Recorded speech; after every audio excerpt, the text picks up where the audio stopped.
Mm. Mag-video ko uy kay dangog. Kiri ka agi sa. Aroy.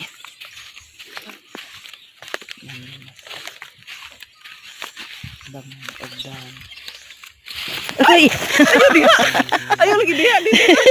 Di ka mao ni. Di lagi ko kamao kanang mga tumigbukin. Di ka mao. Na Ginoo ko. Di jud ko kamao mag kuan. Mag agi mga ingon ani.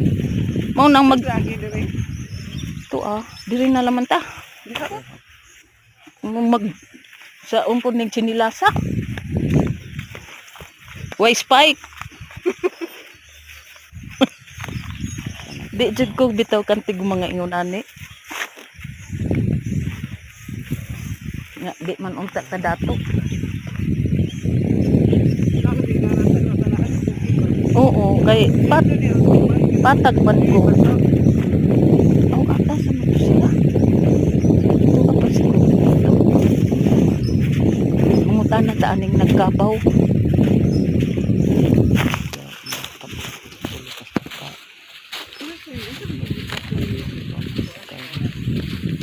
Si Ri, ug si Alexa kay wa pa na kay bawo. Lagi. Wala na. Wa pa. Wa mahibong si. Si Ray, ang tinuod ana si Ray classmate namo ni Nelson.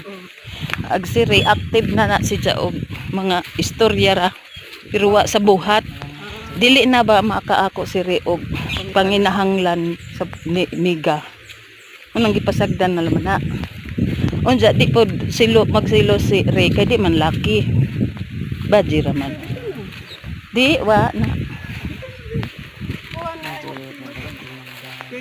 Wa man pod si Jay kuan kay dominant man si Miga kay daghan bay ag property si Miga. Ang panahon man gud wa na sa bahay ba.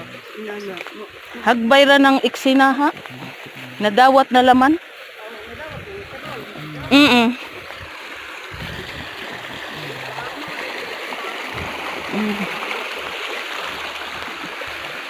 Unsa ikapila naman pod ng Miga? Ha? Ikatulo na siguro si Nancy. Ano na din sa una po. Oh, before ni Ma'am Libet. Kayo din na. Ambot si Ma'am Libet mo po yung nagstorya. Palaki na ba din. Lagi. Na si Jay, mura ba si Jag maoy? Di aggressive si Ja ana nga butang. Di